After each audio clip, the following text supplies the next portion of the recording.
Part 1, A New Beginning. My name is Linh. I am from Vietnam. My journey with English began when I was 13 years old. I lived in a small town, surrounded by rice fields and quiet roads. My school was not big, and we didn't have many resources. But one day, everything changed. Our school got a new English teacher. Her name was Ms. Han. She came from the city and spoke English with ease and confidence. On the first day, she wrote a word on the board. Hello. She smiled and asked us to repeat it. It was simple, but to me, it felt powerful. That one word opened a new door, a door to a different world. I didn't know much English then, but I wanted to learn. In those first few weeks, English was hard. The alphabet looked strange. The pronunciation was confusing. I struggled with every word. But Ms. Han encouraged us every day. She told us, "Don't worry about mistakes. Just keep trying." Those words stayed with me. Part 2, The Power of Music. At home, I wanted to continue learning. My family didn't speak English, and we didn't have the internet. But we had a small radio. One day, I found a station playing English music. I heard a song called Let It Be by the Beatles. I didn't understand the lyrics, but I loved the melody. I wrote down what I heard, then asked my teacher what it meant. She explained it line by line. Slowly, I began to understand. I sang the song every day. I felt happy and free when I sang in English. Music helped me remember words and feel the language. Soon, I discovered more songs, Imagine, Yesterday, and Count on Me. These songs became my lessons. I wrote the lyrics in a notebook and translated them. I started to recognize words and patterns. Music made English beautiful. Part 3, A Diary of Dreams. When I turned 15, I decided to start a diary, in English. Every night, I wrote 3 or 4 sentences. Sometimes they were simple. Today was sunny. I helped my mom cook.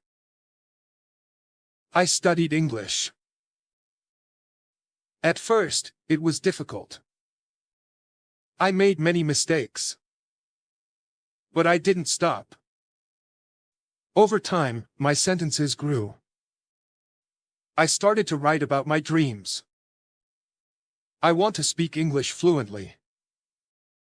I want to travel the world. Writing helped me think in English.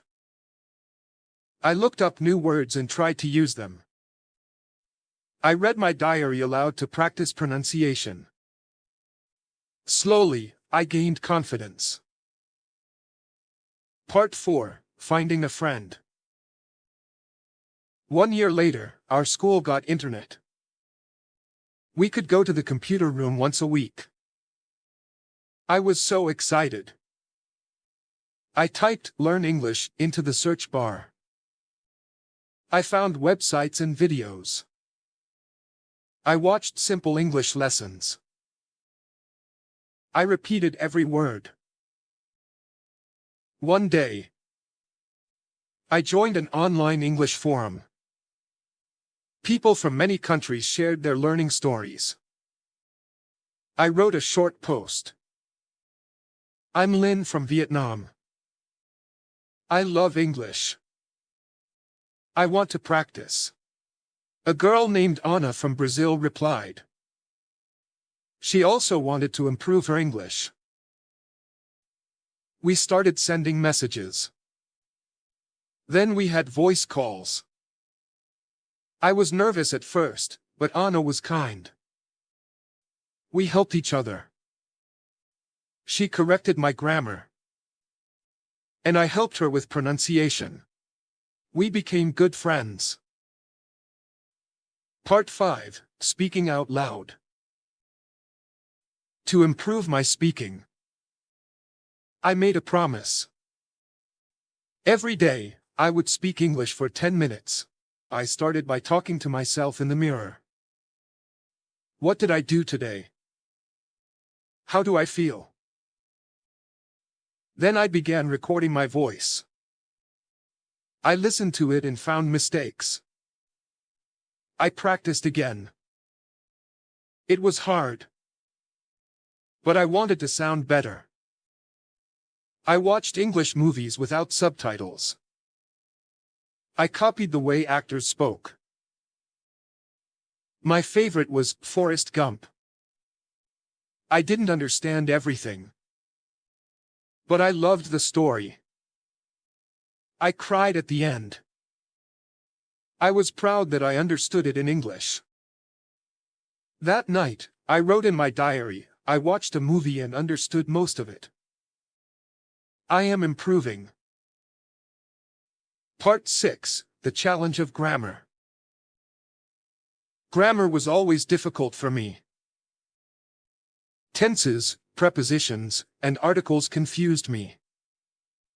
But I knew grammar was important. I borrowed grammar books from the library. I watched videos that explained rules with fun animations. I practiced with online quizzes. I made a grammar wall in my room. I wrote down rules and examples on colorful paper. Present perfect, have / has plus past participle. I looked at it every day. Slowly, things started to make sense. I still made mistakes, but I learned from them. When I used the wrong tense, I wrote the correct sentence 3 times in my notebook. It became a habit. I didn't fear grammar anymore, I faced it. Part 7. Preparing for IELTS. At 17, I heard about the IELTS exam. It was required for many scholarships and universities abroad. I decided to take it. My goal was a 6.5. I found free practice materials online. I followed a study plan, listening in the morning, reading after lunch, writing in the afternoon, and speaking practice in the evening. I watched real IELTS interviews and practiced with my classmates. The writing section was the hardest. I wrote essays and asked my teacher for feedback. I learned to organize my ideas clearly. The speaking section made me nervous. But I practiced with Anna and even recorded mock interviews. Part 8, The Day of the Test. Test day arrived. I was both excited and scared. I woke up early, ate a healthy breakfast, and brought my ID. My hands were cold, but I reminded myself. You are ready. The listening test went well. I had trained my ears for months. The reading section had some tricky parts. But I stayed calm. During writing, I focused on structure and clear ideas. Then came the speaking test. The examiner asked about my hometown, my favorite book, and my future plans. I smiled, answered naturally, and even made her laugh once. After the test, I felt relieved. I knew I had done my best. Part 9, A Dream Come True. 2 weeks later, I got my results. Overall, 7.0. I screamed with joy. My parents hugged me. I messaged Anna. "We did it," she replied. It felt like all those late nights and practice sessions were worth it. With my IELTS score, I applied to a university in Hanoi. I was accepted into the English education program. I was going to become an English teacher. At the university, I met students from different parts of Vietnam. We shared our dreams, our struggles, and our passion for English. I joined clubs, attended workshops, and even helped organize English-speaking events. Part 10, Paying It Forward. Now, I teach English to children in my hometown during summer breaks. I see myself in them, the shy students, the ones afraid to speak. I tell them my story. I show them my old diary, my recordings, and my grammar wall. I tell them, if I can do it, so can you. Their eyes light up.